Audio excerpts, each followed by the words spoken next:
اعوذ باللہ من الشیطان الرجیم بسم اللہ الرحمن الرحیم وَلَا شِئْنَا لَنَذْهَبَنَّ بِالَّذِي أَوْحَيْنَا إِلَيْكَ ثُمَّ لَا تَجِدُ لَكَ بِهِ عَلَيْنَا وَكِيلًا إِلَّا رَحْمَةً مِّن رَّبِّكَ إِنَّ فَضْلَهُ كَانَ عَلَيْكَ كَبِيرًا۔ اور اے نبی، اگر ہم چاہیں تو جو چیز ہم نے آپ کی جانب وحی کی ہے، یعنی یہ قرآن حکیم، اسے ہم آپ سے سلب کر لیں، لے جائیں، آپ کے سینے سے محو کر دیں اسے۔ خطاب بظاہر حضور سے ہے، اصل میں یہ لوگوں کو بتایا جا رہا ہے کہ ان کا جو مقام ہے، یہ خود بھی کہتے ہیں کہ میں انسان ہوں، مجھ پر اللہ کی طرف سے وحی آئی ہے، میں نے کوئی دعویٰ نہیں کیا، نہ خدائی کا دعویٰ کیا ہے، نہ میں نے یہ کہا ہے کہ میں فرشتہ ہوں، یہ اللہ کی دین ہے، اللہ کی عطا ہے جو وحی انہیں عطا ہوئی ہے۔ تو گویا کہ اسی بات کو مؤکد کرنے کا یہ ایک اسلوب ہے، ہم چاہیں تو جو چیز ہم نے انہیں دی ہے جب چاہیں سلب کر سکتے ہیں۔ ثم لا تجد لک بہ علینا وکیلا، پھر آپ نہ پائیں گے اپنے پاس کوئی ایسی ہستی کہ جو دوبارہ آپ کو وہ حاصل کروا دے۔ الا رحمۃ من ربک، اگر نہ ہوتی رحمت آپ کے رب کی طرف سے، یعنی آپ کی طرف سے رحمت، رب کی طرف سے رحمت آپ پر ہے، اس کے ہونے کا کوئی امکان نہیں ہے، لیکن یہ کہ اصولی اعتبار سے سمجھ لیجئے کہ نہ یہ وحی جو ہے یہ آپ کی اپنی خود ساختہ ہے، نہ آپ اس کو اپنے پاس برقرار رکھنے پر خود قادر ہیں، اللہ نے عطا کی ہے اور اللہ تعالیٰ ہی اسے آپ کے سینے میں جمع کرے گا اور محفوظ رکھے گا۔ ان فضلہ کان علیک کبیرا، اس میں کوئی شک نہیں کہ اللہ کا آپ پر جو فضل ہے وہ بہت بڑا ہے۔ اب یہ آ رہی ہے وہی جو تحدی اور چیلنج جو ہے کہ پوری کتاب کا مطالبہ شروع میں کیا گیا کہ لائیے، پوری کتاب لائیے، قرآن جیسی کتاب بنا کر لائیے۔ قل لئن اجتمعت الانس والجن علی ان یاتوا بمثل ھذا القرآن، کہہ دیجئے کہ اگر تمام انسان اور جن جمع ہو کر کوشش کریں کہ اس قرآن جیسی کوئی کتاب تصنیف کر لیں، لا یاتون الا بمثلہ ولو کان بعضهم لبعض ظہیرا، نہیں لا سکیں گے اس جیسی کتاب، تصنیف نہیں کر سکیں گے، خواہ وہ ایک دوسرے کی کتنی ہی مدد کر لیں۔ وَلَقَدْ صَرَّفْنَا لِلنَّاسِ فِي هَذَا الْقُرْآنِ مِنْ كُلِّ مَثَلٍ، اور ہم نے تو قرآن میں، اس قرآن میں لوگوں کے لیے، ان کی ہدایت کے لیے، ان کی سبق آموزی کے لیے ہر مثال بیان کر دی ہے۔ فَأَبَى أَكْثَرُ النَّاسِ إِلَّا كُفُورًا، لیکن اکثر لوگ جو ہیں وہ انکاری ہی ہیں اور وہ اڑے ہوئے ہیں کفران نعمت پر۔ وَقَالُوا لَن نُؤْمِنَ لَكَ، اب یہ آ گئی تفصیل، وہ جو معجزے مانگتے تھے، وہ کہتے ہیں ہم ہرگز نہیں مانیں گے آپ کو، آپ کی تصدیق نہیں کریں گے، حتیٰ تفجر لنا من الارض ینبوعا، یہاں تک کہ آپ اسی سرزمین مکہ میں ہمارے دیکھتے دیکھتے ایک چشمہ نکال دیں۔ او تکون لک جنت من نخیل، یا آپ کے لیے یہاں ایک باغ بن جائے، پیدا ہو جائے جو کھجوروں کا باغ ہو، وعنب، اور اس میں انگوروں کی بھی بیلیں ہوں، فتفجر الانہار خلالها تفجیرا، اور اس باغ کے اندر جو ہے آپ نہریں بھی جاری کر کے دکھا دیں۔ اور تسقط السماء کما زعمت علینا کسفا، یا یہ کہ پھر جیسے آپ کا خیال ہے کہ قیامت کی جو خبریں دے رہی ہیں کہ قیامت کے وقت جو ہے وہ آسمان جو ہے اس طرح ہو جائے گا اور پہاڑ جو ہے اس طرح ہو جائیں گے، تو آپ کا خیال ہے تو پھر قرآن کا آسمان کا کوئی ٹکڑا ہم پر گرا کر دکھا دیے، تسقط السماء کما زعمت علینا کسفا، کہ یہ آسمان جو ہے ٹکڑے ٹکڑے ہو کر ہم پر گر جائے۔ اور تاتیہ باللہ والملائکۃ قبیلا، یا پھر یہ کہ آپ اللہ کو اور فرشتوں کو لے آئیے ہمارے سامنے، وہ ہم رو در رو ان کو دیکھ لیں۔ او یکون لک بیت من زخرف، یا پھر آپ کے لیے ایک محل، ایک سنہری محل جو ہے تعمیر ہو جائے۔ او ترقی فی السماء، یا پھر آسمان میں چڑھ کر دکھائیں۔ ولن نؤمن لرقیک حتی تنزل کتابا نقرأہ، اور ہم نہیں مانیں گے آپ کے چڑھنے کو بھی جب تک کہ آپ لے کر نہ اترے ایک کتاب جسے خود ہم پڑھیں کہ ہاں اس کتاب میں یہ لکھا ہوا ہے۔ ان تمام مطالبات کے جواب میں کیا فرمایا؟ قل، کہہ دیجئے سبحان ربی، میرا رب پاک ہے، هل كنت الا بشرا رسولا، میں اس کے سوا اور کیا ہوں کہ ایک بشر ہوں، رسول، میں انسان ہوں، صرف یہ کہ مجھ پر وحی آئی ہے اور وہ وحی میں تمہیں پہنچانے پر مامور ہوں۔ بنیادی فرق یہ ہے، باقی یہ کہ سیرت و کردار کا جو فرق عظیم ہے وہ تم بھی جانتے ہو، میں تمہارے درمیان ایک عمر گزار چکا ہوں، لیکن نوعیت جو ہے وہ تو یہ ہے کہ میں بھی ایک انسان ہوں، میں بھی اسی طرح پیدا ہوا ہوں جیسا تم پیدا ہوئے ہو، میرے والدین تھے، میں بھی کھانا کھاتا ہوں، میں بھی بازاروں میں چلتا پھرتا رہا ہوں، میں کاروبار کرتا رہا ہوں، میں نے بزنس کیا ہے ہر سطح کا، یہ سب تمہیں معلوم ہے۔ هل كنت الا بشرا رسولا، میں کیا ہوں سوائے اس کے کہ ایک بشر ہوں اور رسول۔ وما منع الناس ان يؤمنوا اذ جاءهم الهدى، اور نہیں روکا ہے لوگوں کو ایمان لانے سے جب کہ ان کے پاس ہدایت آ گئی، الا ان قالوا ابعث اللہ بشر رسولا، مگر اس بات نے کہ انہوں نے کہا کہ کیا اللہ نے کسی بشر کو رسول بنا کر بھیجا ہے؟ رسول تو پھر کوئی فرشتہ آتا۔ اب اس کی جو دلیل یہاں دی گئی ہے وہ بہت اہم ہے۔ قل لو کان فی الارض ملائکۃ یمشون مطمئنین، کہہ دیجئے اگر زمین میں فرشتے آباد ہوتے اور چل رہے ہوتے یہاں پر اطمینان کے ساتھ، لنزلنا علیہم من السماء ملکا رسولا، تو پھر ہم آسمان سے ان پر کسی فرشتے ہی کو رسول بنا کر بھیجتے۔ یعنی رسول کا کام یہ ہدایت دینا، بات سمجھانا، پھر اپنی زندگی میں نمونہ پیش کرنا۔ انسانوں کے لیے فرشتہ کیسے نمونہ ہو جائے گا؟ انسانوں کے لیے تو انسان نمونہ ہوگا، فرشتوں کے لیے فرشتہ نمونہ ہوگا۔ فرشتہ جو ہے آ بھی جائے یہاں پر تو کہیں گے صاحب اس کو تو نہ کھانے پینے کی ضرورت ہے، نہ اس کا جورو جاتا ہے، اس کو تو کوئی ضروریات ہی نہیں ہے، یہ ٹھیک ٹھیک آدمی ہے اور ٹھیک ٹھیک اس کا کردار ہے، تو ٹھیک ہے ہم کیسے کریں؟ ہمارے تو جوری جاتا ہے، ہمارا رشتہ ہے، ہمارے بچے ہیں، ہمیں پیٹ لگا ہوا ہے، ہمیں یہ ہے، ہمیں وہ ہے۔ تو انسانوں کے اوپر حجت قائم کرنے کے لیے تو ظاہر بات ہے کہ انسانی رسول بھیجے جا سکتے ہیں۔ ہاں فرشتے آباد ہوتے تو فرشتے کو بھیج دیتے۔ قل لو کان فی الارض ملائکۃ یمشون مطمئنین لنزلنا علیہم من السماء ملکا رسولا قل کفی باللہ شہیدا بینی و بینکم، اے نبی کہہ دیجئے اب اللہ کافی ہے میرے اور تمہارے درمیان گواہ۔ بہت رد و قضا ہو چکی ہے، اب تو جو فیصلہ ہے وہ اللہ کرے گا اور وہ گواہ کافی ہے۔ انہ کان بعبادہ خبیرا بصیرا، اور وہ اپنے بندوں کو دیکھ رہا ہے، باخبر ہے، میرے حال سے بھی واقف ہے اور تمہاری جو کیفیت ہے اس کو بھی جانتا ہے۔ وَمَن يَهْدِ اللَّهُ فَهُوَ الْمُهْتَدِ، اور جسے اللہ ہی ہدایت دیتا ہے وہی ہدایت یافتہ ہوتا ہے۔ وَمَن يُضْلِلْ فَلَن تَجِدَ لَهُ أَوْلِيَاءَ مِن دُونِهِ، اور جس کی کہ ضلالت پر اس کی طرف سے فیصلہ ہو چکا ہو تو پھر اس کے لیے تم نہیں پاؤ گے کوئی بھی ولی اس کے سوا۔ وَنَحْشُرُهُمْ يَوْمَ الْقِيَامَةِ عَلَىٰ وُجُوهِهِمْ عُمْيًا وَبُكْمًا وَصُمًّا، اور ہم انہیں جمع کریں گے قیامت کے دن میدان حشر میں تو وہ منہ کے بل اوندھے چلیں گے، اندھے ہوں گے، گونگے ہوں گے، بہرے ہوں گے۔ مَأْوَاهُمْ جَهَنَّمُ، اور ان کا ٹھکانہ ہوگی آگ جہنم، کلما خبت، جیسے جیسے وہ بجھنے لگے گی زدناہم سعیرا، ہم اسے اور بھڑکا دیا کریں گے۔ یعنی یہ کہ اگر کہیں اس کی آگ میں کوئی کمی شدت میں، اس کی حرارت میں، تمازت میں آئے گی ہم اس میں پھر اضافہ کر دیں گے۔ ذالک جزاؤہم بانہم کفروا، ان کے لیے جزا ہے اس لیے کہ انہوں نے کفر کیا بے آیاتنا، ہماری آیات کا۔ وقالوا اذا كنا عظاما ورفاتا، اور انہوں نے کہا کہ کیا جب ہو جائیں گے ہڈیاں اور وہ بھی چورا چورا، انا لمبعوثون خلقا جدیدا، تو کیا ہم دوبارہ اٹھا لیے جائیں گے ایک نئی تخلیق کی صورت میں۔ اولم یروا، کیا انہوں نے دیکھا نہیں، ان اللہ الذی خلق السماوات والارض قادر، کہ وہ اللہ کے جس نے آسمان بنائے اور زمین بنائی وہ اس پر قادر نہیں ہے، ان یخلق مثلہم، کہ ان جیسی مخلوق کو پیدا کر دے۔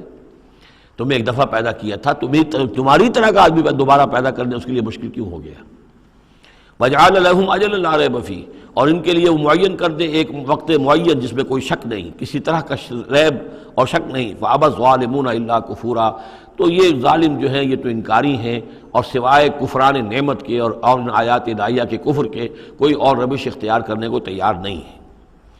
قل لو انتم تملکون خزائن رحمت ربی، اے نبی ان سے کہہ دیجئے اگر تمہارے ہاتھ میں اختیار ہوتا میرے رب کے کی رحمت کے خزانوں کا، اذا لامسکتم خشیۃ الانفاق، تو تم ان خزانوں کے دروازے بند کر دیتے، انہیں روک کر رکھتے کہ کہیں خرچ نہ ہو جائیں، تمہارے اندر تو اس قدر بخل ہے۔ وکان الانسان قتورا، انسان ہے بہت ہی دل کا تنگ۔ وَلَقَدْ آتَيْنَا، آپ دیکھیے اس سورہ مبارکہ کا پہلا رکوع جو تھا اس میں بھی بنی اسرائیل کی تاریخ،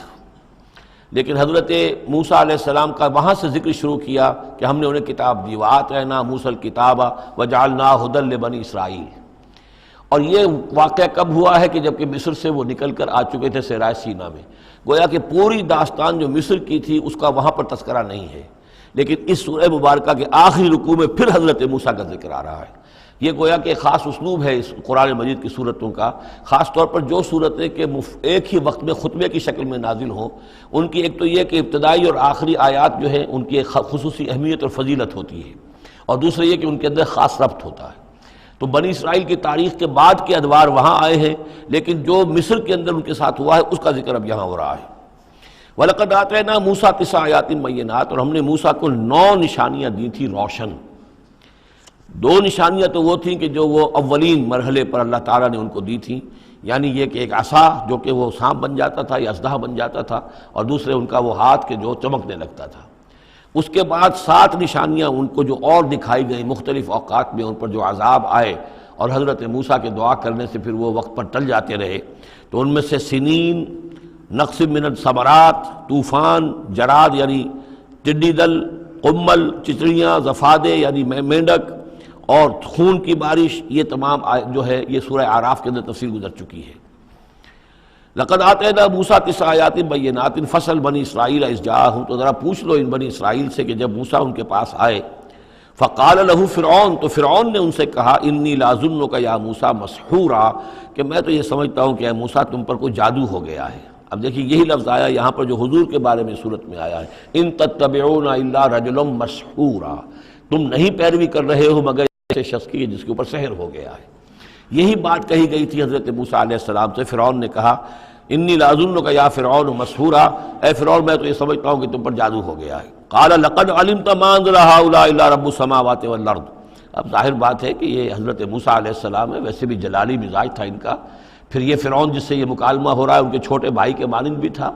تو اس سے اسی انداز میں بات کر رہے ہیں، اس میں تنتنا وہی ہے۔ لقد علمت، تجھے خوب معلوم ہے، ما انزل هؤلاء، نہیں اتارا ہے نشانیوں کو، الا رب السماوات والارض، مگر اسی نے کہ جو آسمانوں اور زمین کا مالک ہے، بصائر، سجھانے کے لیے، دکھانے کے لیے، تمہاری آنکھیں کھولنے کے لیے۔ وَإِنِّي لَأَظُنُّكَ يَا فِرْعَوْنُ مَصْبُورًا، اور اے فرعون تو تو سمجھتا ہے کہ مجھ پر جادو ہو گیا ہے، اب میں یہ سمجھتا ہوں کہ تو تباہی اور ہلاکت کے کنارے تک پہنچ چکا ہے، اب تیری بربادی اور تیری ہلاکت یقینی ہے۔ فَأَرَادَ أَن يَسْتَفِزَّهُم مِّنَ الْأَرْضِ، تو فرعون نے ارادہ کیا کہ انہیں اکھاڑ پھینکے زمین سے، یعنی جو بھی اس نے شکل اختیار کی تھی کہ لڑکوں کو قتل کرو اور لڑکیوں کو زندہ رکھ لو، ظاہر بات ہے قوم کے استحصال کا اور اس کو ختم کرنے کا اس سے اور زیادہ عمدہ ذریعہ کیا ہو سکتا ہے۔ فَأَغْرَقْنَاهُ وَمَن مَّعَهُ جَمِيعًا، تو غرق کر دیا ہم نے اس کو اور اس کے جتنے بھی لوگ اس کے ساتھ تھے ان سب کو۔ وَقُلْنَا مِن بَعْدِهِ لِبَنِي إِسْرَائِيلَ اسْكُنُوا الْأَرْضَ، اور پھر ہم نے کہہ دیا بنی اسرائیل سے اس کے بعد کہ اب زمین میں تم آباد ہو جاؤ۔ فَإِذَا جَاءَ وَعْدُ الْآخِرَةِ جِئْنَا بِكُمْ لَفِيفًا، جب پھر اگلا وعدے کا وقت آئے گا، پچھلے وعدے کا وقت آئے گا تو ہم لے آئیں گے تمہیں سب کو سمیٹ کر۔ یہ وعد الآخرت سے مراد اکثر و بیشتر تو لیا گیا آخرت کا وعدہ، جب قیامت آئے گی، یعنی تم زمین میں رہو، قیامت آئے گی، تم سب کو ہم جھاڑو پھیر کر جمع کریں گے، سب کے سب جمع ہوں گے، ایک میدان حشر میں آئیں گے، سب کے سب جمع ہو جائیں گے، جیسے کہ کہیں جو ہے وہ باغ میں جو ہے جھاڑو دی جاتی ہے اور سب کو جمع کر لیا جاتا ہے، تنکوں وغیرہ کو، جئنا بکم لفیفا، تم سب کو لپیٹ کر لے آئیں گے۔ لیکن میرا گمان یہ ہے کہ اس کے اندر اشارہ ہے اس بات کی طرف کہ جو ڈائسپورا کا پیریڈ جو چل رہا تھا بنی اسرائیل کی تاریخ کا،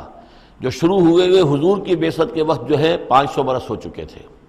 اور جب یہ صورت نازل ہو رہی ہے تو گویا کہ 550 برس ہو چکے تھے ان کے ڈائسپورا کو،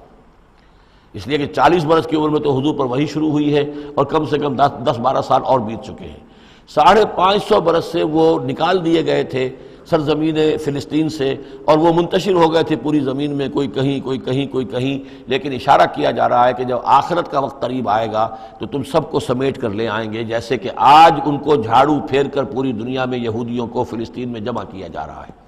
اس لیے کہ ان کا جو آخری جو انجام ہے، جس سزا کے یہ مستحق ہو چکے تھے حضرت مسیح علیہ السلام کو رد کر کے، اور جس سزا کی مزید توثیق ہو گئی جبکہ انہوں نے حضور پر بھی ایمان لانے سے انکار کر دیا، تو اب یہ کنڈیمڈ پرزنرز کے مانند ہے کہ اب ان کی سزا تو ہو چکی ہے لیکن اس کی ایگزیکیوشن ابھی باقی ہے۔ وہ ایگزیکیوشن جو ہے عنقریب وہ وقت آنے والا ہے کہ جب ان کی ایگزیکیوشن ہوگی، اور ظاہر بات ہے پوری دنیا میں پھیلے ہوئوں کے لیے وہ ایگزیکیوشن جو ہے اس کے بجائے بہتر شکل یہ کہ ان کو سمیٹ کر لے آیا جائے۔ تو در حقیقت یہ گریٹر اسرائیل کا قیام جو بھی ہو رہا ہے، اسرائیل تو قائم ہو گیا ہے اور عین ممکن ہے کہ گریٹر اسرائیل بھی قائم ہو جائے جیسا کہ ان کا نقشہ ہے، لیکن یہ کہ وہ ان کا گریٹر گریو یارڈ بنے گا، پھر بالآخر حضرت مسیح ہی زمین پر دوبارہ نازل کیے جائیں گے اور انہی کے ذریعے سے اس قوم کی ہلاکت ہوگی آخری۔ تو جب وہ وقت آئے گا قیامت کے وعدے کا تو پھر ہم تمہیں لے آئیں گے سمیٹ کر، پوری دنیا میں سے جھاڑو پھیر کر تمہیں سب کو ایک جگہ جمع کر لیں گے۔ واللہ عالم۔ اب اس کے بعد پھر اس سورہ مبارکہ کی آخری آیات میں قرآن مجید کا تذکرہ جو ہے بڑے شاندار الفاظ میں ہے، وَبِالْحَقِّ أَنزَلْنَاهُ وَبِالْحَقِّ نَزَلَ۔ اس کو تو جب تک اس طرح زور دے کر نہ پڑھا جائے تو اس کا جو اصل جو ہے اس کا اثر وہ ظاہر نہیں ہوتا۔ اس قرآن کو ہم نے حق کے ساتھ نازل کیا ہے اور یہ حق کے ساتھ نازل ہوا ہے۔ یہ بالکل ایسے ہی ہے جیسے کہ سورۃ طارق میں ہے وما هو بالهزل انه لقول فصل وما هو بالهزل۔ یہ قرآن اب قول فیصل بن کر نازل ہوا ہے، جیسے کہ حضور نے فرمایا، حضرت عمر رضی اللہ تعالیٰ عنہ راوی ہیں کہ ان اللہ یرفع بهذا الکتاب اقواما ویضع به آخرین۔ اب اللہ تعالیٰ اسی کتاب کی بدولت قوموں کو اٹھائے گا، مسلمانوں کو اٹھایا، عروج پر پہنچایا، اور اب ہم مسلمانوں نے اسے ترک کر دیا تو ہمیں زمین پر گرا دیا ہے۔ خار از محجوری قرآن شدی، شکوہ سنجے گردش دوران شدی، اے چو شبنم برزمی افتندئی در بغل داری کتاب زندگی، وبالحق انزلناہ وبالحق نزل وما ارسلناک الا مبشرا ونذیرا، اور اے نبی ہم نے نہیں بھیجا ہے آپ کو مگر بشارت دینے والا اور نذیر بنا کر، خبردار کرنے والا۔ وقرآنا فرقناہ، اور یہ قرآن جو ہے اس نے ہم نے ٹکڑے ٹکڑے کر کے بھیجا ہے، تھوڑا تھوڑا کر کے بھیجا ہے، ایک دم پورا نہیں اتار دیا ہے۔ لتقرأوا علی الناس علی مکث، تاکہ آپ یہ پڑھیں لوگوں پر، لوگوں کو سنائیں پڑھ کر ٹھہر ٹھہر کر، حالات کے مطابق، جن حالات سے کہ آپ کی دعوت اور تحریک گزر رہی ہو اسی کی مناسبت سے آیات نازل ہوں۔ سابقہ رسولوں کے حالات میں سے بھی جو واقعات کے اس دور کے ساتھ مناسبت رکھنے والے ہیں انہی کا تذکرہ کیا جائے۔ وَنَزَّلْنَاهُ تَنزِيلًا، اور ہم نے اس کو اتارا ہے تھوڑا تھوڑا کر کے۔ قُلْ آمِنُوا بِهِ أَوْ لَا تُؤْمِنُوا، اے نبی کہہ دیجئے تم اس پر ایمان لاؤ خواہ نہ لاؤ۔ ان الذین اوتوا العلم من قبلہ، یقیناً وہ لوگ جنہیں اس سے پہلے علم دیا گیا تھا، اذا یتلی علیہم، جب یہ قرآن ان کو پڑھ کر سنایا جاتا ہے، یخرون للاذقان سجدا، تو وہ اپنی ایڑیوں کے، اپنی ٹھوڑیوں کے بل سجدے میں گر پڑتے ہیں، ویقولون، اور کہتے ہیں سبحان ربنا، یہ یقیناً ہوں گے جب قرآن یہ کہہ رہا ہے تو یہود کے علماء میں سے اس وقت جب تک کہ براہ راست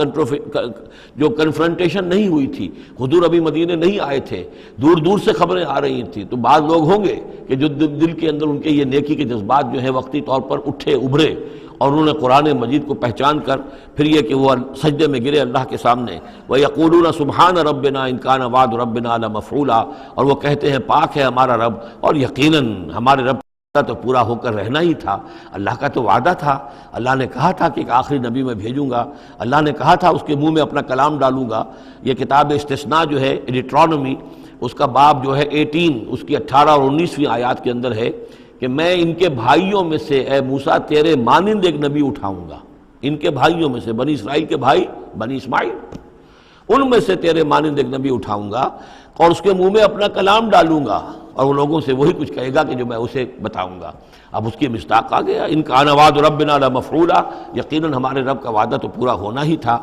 وَيَخِرُّونَ لِلْأَذْقَانِ يَبْكُونَ، اور وہ گر پڑتے ہیں اپنی ٹھوڑیوں کے بل روتے ہوئے، وَيَزِيدُهُمْ خُشُوعًا،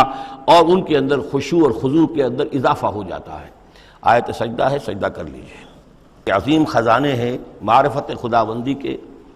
اور توحید ربانی کے۔ اسی طرح کی 2 آیات آئیں گی سورہ کہف کے آخر میں۔ قُلِ ادعوا اللَّهَ أَوِ ادعوا الرَّحْمَٰنَ، کہو کہ چاہے اللہ کہہ کر پکار لو اور چاہے رحمان کہہ کر پکار لو۔ ایما تدعو، جس سے تم پکارو، فَلَهُ الْأَسْمَاءُ الْحُسْنَى، یہ جان لو کہ تمام اچھے نام اسی کے ہیں، ہر خیر، ہر خوبی، ہر بلائی، ہر حسن، ہر کمال، ہر جمال، جو بھی تم تصور کر سکتے ہو، any good, any beauty, any perfection, جس چیز کا تصور کرو وہ اللہ کی ذات میں بتمام و کمال موجود ہے۔ فَلِلَّهِ الْأَسْمَاءُ الْحُسْنَى قُلِ ادعوا اللَّهَ أَوِ ادعوا الرَّحْمَٰنَ أَيَّمَّا تَدْعُوا فَلَهُ الْأَسْمَاءُ الْحُسْنَى وَلَا تَجْهَرْ بِصَلَاتِكَ وَلَا تُخَافِتْ بِهَا، اور جب اس سے تم سرگوشی کیا کرو، مناجات کیا کرو نماز پہ، تو نہ تو اپنی آواز بہت پست رکھو اور نہ ہی اس کو بہت زیادہ بلند کرو، وَابْتَغِ بَيْنَ ذَلِكَ سَبِيلًا، بلکہ اس کے بین ایک روش اختیار کرو۔ آخری آیت جو ہے یہ یوں سمجھیے کہ اپنے مضمون کی مناسبت کے اعتبار سے تو واقعتاً یہ ہے کہ یہ سورہ اخلاص کے تقریباً ہم وزن آیت ہے۔ 5 انداز سے اس میں اللہ تعالیٰ کی توحید اور عظمت کا بیان ہے ایک آیت میں۔ قل الحمد للہ، کہیے کل حمد، کل شکر اللہ کے لیے، الذی لم یتخذ ولدا، دوسری بات جس نے کہ کسی کو اپنی اولاد نہیں بنایا، نہ بیٹا نہ بیٹی، لم یلد ولم یولد، سورہ اخلاص۔ ولم یکن لہ شریک فی الملک، نمبر 3 اس کا کوئی ساجی نہیں ہے بادشاہی میں، تنہا مالک ہے، مالک الملک، کوئی اختیار کسی کے پاس نہیں ہے۔ چوتھی بات، لم یکن لہ ولی من الذل، اس کا کوئی ولی کمزوری کی وجہ سے نہیں ہے۔ تم دوستیاں نبھاتے ہو، پالتے ہو اس لیے کہ تمہیں ضرورت ہوتی ہے، دوست وقت پہ کام آئے گا، تم اس کی کبھی کوئی ناجائز بات بھی ماننے پہ مجبور ہو جاتے ہو، دوست ہے اس کی بات کیسے ٹال دوں، اس لیے کہ دل میں یہ ہوتا ہے کہ کبھی مجھے بھی اس سے کوئی بات منوانی پڑے گی، ضرورت ہو سکتا ہے۔ اللہ کو کوئی احتیاج نہیں، تمہاری دوستیوں کے ساتھ تمہاری احتیاجیں، تمہاری کمزوریاں بھی وابستہ ہیں، اللہ کی دوستی ہے لیکن اس کی کسی کمزوری کی بنیاد پر نہیں۔ یہ تصور ذہن سے نکال دو۔ لہذا اللہ پر کوئی دھونس نہیں جما سکتا، اللہ سے کوئی بات کوئی جبرن جو ہے اپنی طاقت کے بل پر بنوا نہیں سکتا۔ اور سب سے بڑی پھر پانچویں بات، وَكَبِّرْهُ تَكْبِيرًا، اس کی تکبیر کرو جیسے کہ تکبیر کا حق ہے۔ اور تکبیر کرو کہ میں نے ترجمہ کیا ہے، تکبیر کہنا صرف نہیں ہو جاتی، اللہ اکبر کہنا جو ہے یہ تو صرف ایک پہلا درجہ ہے۔ ہم نے کہا اللہ بڑا ہے، اللہ کو بڑا کرو جیسا کہ بڑا ہونا چاہیے۔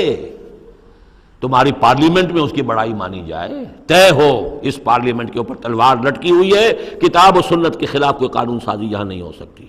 تب معلوم ہوا کہ اس پارلیمنٹ میں اللہ بڑا ہے۔ تمہاری عدالت کے اندر اللہ بڑا ہو، معلوم ہو کہ اللہ کے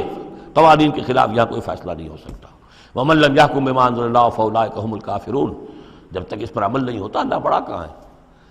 اللہ کو تو آپ نے مسجدوں میں بند کر دیا، مسجدوں میں رہو، بس یہاں ہم تیری تکبیر بھی کریں گے، جو بھی ہے، جو بھی ہم کچھ تسبیح تحمید کرتے رہیں گے، بازار سے باہر نہ، مارکیٹ میں بھی کوئی اور چیز بڑی ہے، گھر میں بھی بیوی بڑی ہے، کیا کریں بیوی نہیں مانتی، کیا کریں جی عورتیں نہیں مانتی، بات تو واقعی غلط ہے، آپ جو کہہ رہے ہیں بات صحیح ہے، لیکن کیا کریں عورتیں نہیں مانتی، کون بڑا ہے؟ بڑا تو پھر اللہ نہیں ہے۔ کبر ہو تکبیرا، اسے بڑا کرو جیسے کہ بڑا کرنے کا حق ہے۔ تو یہ پانچ اسلوب ہیں اس میں کہ جو توحید کے بیان ہوئے ہیں۔ سورۃ الکہف، بسم اللہ الرحمن الرحیم، الحمد للہ الذی انزل علی عبدہ الکتاب ولم یجعل لہ عوجا۔ یہ پوائنٹ میں نوٹ کرا چکا ہوں کہ آخری آیت کیا تھی؟ قل الحمد للہ، کہو کل حمد اللہ کے لیے ہے۔ یہ آخری آیت تھی سورہ بنی اسرائیل کی، اور سورہ کہف کی آیت شروع ہو رہی ہے الحمد للہ الذی، گویا کہ اس حکم کی تعمیل جو ہے اس سے آغاز ہو رہا ہے اس سورہ مبارکہ کا۔ اس کو میں نے کہا تھا یہ انٹرلاکڈ ہیں دونوں صورتیں جو ہیں، جیسے آتا ہے تورات میں کہ حضرت یعقوب اپنے بھائی عیسو کی ایڑیاں پکڑے ہوئے تولد ہوئے، یہ جڑواں پیدا ہوئے تو دو بھائی عیسو اور یعقوب۔ عیسو بڑے تھے، یعنی بڑے اس معنی میں جو بھی ہوتے ہیں جڑواں، ان میں جو پہلے جس کی ولادت ہو جائے وہ بڑا ہوتا ہے، چاہے 2 منٹ کا فرق ہو 5 منٹ کا فرق ہو۔ تو اس کی ولادت کے بعد پھر حضرت یعقوب، تو عقب کہتے پیچھے کو، پیچھے آنے والا، یعقوب اس لیے ان کا نام پڑ گیا ہے کہ یہ پچھلا ہے۔ جو پہلا تھا وہ عیسو تھا، عیسو کے بارے میں کچھ معلوم نہیں ان کی اولاد وغیرہ کدھر گئی، بہرحال وہ ایک علیحدہ بحث ہے۔ تو اسی طریقے سے یہ سورہ کہف جو ہے گویا کہ سورہ بنی اسرائیل کی ایڑیاں پکڑے ہوئے قرآن مجید میں وارد ہو رہی ہے۔ اس میں آپ دیکھیے الحمدللہ الذی انزل علی عبدہ، وہی اللہ تعالیٰ نے اللہ کے اپنے رسول کی جو نسبت ہے اس کو عبد کے نمایاں کیا ہے، کتاب نازل کی ولم یجعل لہ عوجا، اور اس میں کوئی کجی نہیں رکھی، قیما، سیدھی، ٹھیک ٹھیک، روشن، مبین، لینذر بأسا شدیدا۔ اب یہ ہے لفظ جو بہت زیادہ غور کرنے کے قابل ہے۔ اس کتاب کے حضور پر نزول کے مقاصد میں سے ایک یہ بھی ہے خبردار کر دیں ایک بہت بڑی آفت سے۔ ویسے باسن جب واحد آتا ہے تو عام طور پر اس کے معنی جنگ ہوتے ہیں،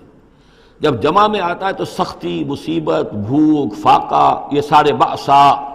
آیت البر میں بھی ہم نے پڑھا والصابرین فی البأساء والضراء وحین البأس۔ بأسا جب جمع میں آیا ہے تو فقر و فاقہ، تکلیف، مصیبت، اور حین الباس جنگ کے وقت۔ تو ان دونوں کو ذہن میں رکھیے، بہت بڑی آفت، بہت بڑی آفت، بہت بڑی آفت۔ ایک تو ہے دجالی فتنے کی، دجال، المسیح الدجال جو آنے والا ہے، جس کے بارے میں حدیث میں آتا ہے کہ کوئی نبی اور رسول ایسا نہیں گزرا جس نے اپنی قوم کو دجال کے فتنے سے آگاہ نہ کیا، اور پوری انسانی تاریخ میں دجال کے فتنے سے بڑا کوئی فتنہ نہیں ہوگا، اور وہ ہر بندہ مومن کے امتحان کے لیے کڑا ترین جو ہے مرحلہ آ جائے گا، سخت ترین امتحان اس کا لیا جائے گا۔ تو یہ جو سختی ہے اس کی خبر دیتے ہوئے یہ سورہ مبارکہ نازل ہو رہی ہے۔ اور خاص طور پر اسے باسن اگر جنگ کے معنی میں لیں تو الملحمۃ العظمیٰ، کتاب الملاحم، جو کہ آپ دیکھیں گے احادیث کی کتابوں میں پورا باب ہے کتاب الملاحم، اور اس کا تعلق بھی دجال کے ساتھ ہے، کیونکہ پھر دجال ہی کو قتل کریں گے حضرت مسیح علیہ السلام نازل ہو کر۔ تو یہ سارا مسئلہ جو ہے اس کی خبر دینے کے لیے قیما لینذر بأسا شدیدا من لدنہ، گویا کہ یہ جو احادیث کی کتابوں میں آپ کو حدیث کے ابواب ملتے ہیں چاہے وہ کتاب الفتن ہو اور چاہے وہ کتاب جو ہے آثار قیامہ ہے، اس طرح کے جتنے بھی ہیں، اور کتاب الملاحم ہے، یہ گویا کہ اس کی شرح ہے لِيُنذِرَ بَأْسًا شَدِيدًا مِّن لَّدُنْهُ، اور یہ ہوگا بھی خاص اللہ کی طرف سے، یہ آزمائش بھی، یہ دجال کا فتنہ بھی، یہ بہت بڑی جنگ بھی، جس کو آرمگڈون کہتے ہیں، کرسچین جو ٹریڈیشن ہے اس میں اس کے لیے لفظ ہے آرمگڈون، ایک بہت بڑی جنگ ہوگی۔ ڈکشنری میں بھی آپ دیکھیں گے کہ خیر اور شر کی قوتوں کے درمیان اس دنیا کے خاتمے سے پہلے ایک بہت بڑی جنگ ہونی ہے جس کا نام یہ آرمگڈون ہے۔ لِيُنذِرَ بَأْسًا شَدِيدًا مِّن لَّدُنْهُ وَيُبَشِّرَ الْمُؤْمِنِينَ الَّذِينَ يَعْمَلُونَ الصَّالِحَاتِ، اور تاکہ بشارت دے وہ ان اہل ایمان کو جو نیک عمل کرتے ہوں، أَنَّ لَهُمْ أَجْرًا حَسَنًا، کہ ان کے لیے ہوگا بہت اچھا بدلہ، مَاكِثِينَ فِيهِ أَبَدًا، اور وہ اس میں رہیں گے ہمیشہ ہمیشہ۔ یہ جو دجالی فتنہ ہے اس کے ساتھ ایک خاص مناسبت ہے اس سورہ مبارکہ کی۔ احادیث میں آتا ہے کہ دجالی فتنے کے اثرات سے بچنے کے لیے اس سورہ مبارکہ سے ذہنی اور قلبی رشتہ مفید ہے، اس کی تلاوت کرتے رہنا، خاص طور پر جمعے کے روز پوری سورہ کہف، ورنہ یہ کہ کم سے کم اس کی ابتدائی اور آخری آیات ان کی بڑی اہمیت ہے۔ دجالی فتنہ اصل میں کیا ہے سمجھ لیجئے کہ ایک تو ہے دجالی فتنہ بالعموم، دجل کہتے ہیں فریب کو، جیسے کہ کوئی نبی نہیں ہے، وہ اس نے فریبی لبادہ اوڑھ لیا، نبوت کا دعویٰ کر رہا ہے، وہ دجال ہے۔ تو اس طرح کی تو حضور نے فرمایا ہے کہ 30 دجال پیدا ہوں گے، انہی میں سے ایک ہمارے زمانے کے اندر جو ہے یہ غلام احمد قادیانی بھی تھا، وہ دجال تھا جس نے کہ اعلان کیا کہ میں نبی ہوں جبکہ وہ نبی نہیں تھا، تو فریبی بنا ہوا جس نے کہ ملمہ اپنے اوپر چڑھایا ہوا ہے۔ اسی طریقے سے دجالی فتنہ یہ جو ہے اس پوری دنیا میں اس وقت جو فتنہ ہے وہ یہ ہے کہ مادہ پرستی کا اتنا غلبہ ہو چکا ہے ذہنوں کے اوپر، افکار کے اوپر، لوگوں کے نظریات کے اوپر، لوگوں کے اخلاق کے اوپر، لوگوں کے اقدار جو ہیں، ویلیوز جو ہیں اس کے اوپر، کہ وہ آخرت کو بالکل بھول گئے، اللہ کو بھول گئے، اسباب کے اندر گم ہے، مسبب الاسباب سے ذہول ہو گیا، دنیا ہی دنیا ہے، آخرت کو بھولے ہوئے ہیں، مادہ ہی مادہ ہے، روح سے کوئی سروکار ہی نہیں۔ یہ ہے بالعموم جس کا نام دجالی فتنہ ہے کہ حقیقت کے اوپر پردہ پڑا ہوا ہے، آخرت پر دنیا کا پردہ پڑا ہوا ہے۔ یہ دنیا جو ہے در حقیقت کیا ہے؟ وَمَا الْحَيَاةُ الدُّنْيَا إِلَّا مَتَاعُ الْغُرُورِ، یہ دھوکے کا سامان ہے۔ اصل زندگی کو اس نے ڈھانپا ہوا ہے، ہم نے یہ سمجھ لیا کہ زندگی یہی ہے، اسی کے لیے بھاگ دوڑ، محنت، صبح و شام، اسی کے مستقبل کی فکر ہے، لیکن اصل جو زندگی اس کی کوئی فکر ہی نہیں ہے۔ باقی ایک دجال جو ہے جو آئے گا، وہ معاملہ احادیث کے اندر بھی بڑی طوالت کے ساتھ ہے، اور اس میں کافی پیچیدگیاں بھی ہیں، بعض چیزیں جو ہیں ایک دوسرے سے کچھ مختلف بھی ہیں، اس میں پھر اہل علم کو بہرحال مطابقت پیدا کرنی پڑتی ہے۔ میں نے جہاں تک اپنی کوشش کی ایک رائے تک میں پہنچا ہوں، لیکن ابھی میں اسے بیان نہیں کر رہا ہوں۔ بہرحال دجالی فتنے کی خبریں موجود ہیں بہت شدت کے ساتھ، اور اس صورت کا پڑھنا جو ہے اس میں بہت مفید ہے۔ اس صورت کے مضامین کا دجالی فتنہ بالعموم سے کیا تعلق ہے وہ تو اس ہم دورہ ترجمہ دوران کے اس کے دوران بھی آپ کو معلوم ہو جائے گا، لیکن اس کے جو خاص بڑے مباحث ہیں، خاص طور پر یہ کہ ایک ہمارے بہت بڑے عالم گزرے ہندوستان میں اس صدی کے آغاز میں، مولانا مناظر حسن گیلانی، انہوں نے اس میں باقاعدہ کتاب لکھی ہے، آپ کو مل جائے گی بازار میں بھی، اصحاب کہف کے جو کا معاملہ سورہ کہف کے مباحث ہیں ان کے۔ میں نے اس کو اپنی ایک تقریر کے اندر مجھے یاد دلایا گیا ہے آج کہ میں نے کبھی ایک کیسٹ میں اس کو سن 89 میں کسی خطاب جمعہ میں سورہ کہف کے مضامین کا خلاصہ بیان کیا تھا، جس کا عنوان ہے دنیا کی حقیقت۔ یہ خطاب جو ہے اور یہ کیسٹ یہاں موجود ہے، جو حضرات لینا چاہیں وہ اس کو دیکھیں، تاکہ یہ کہ ظاہر بات ہے تفاصیل زیادہ جو ہیں وہ میرے لیے ممکن نہیں ہے کہ اس دورہ ترجمہ کے دوران بیان کر سکوں۔ وَيُنذِرَ الَّذِينَ قَالُوا اتَّخَذَ اللَّهُ وَلَدًا، اور خبردار کر دے ان لوگوں کو جنہوں نے کہا کہ اللہ نے بیٹا بنایا۔ یہ ساری دجالیت جو ہے اس کی جڑ کیا ہے؟ مسیحیت، جو موجودہ مسیحیت ہے، جو حقیقت میں مسیحیت نہیں ہے، پولزم ہے،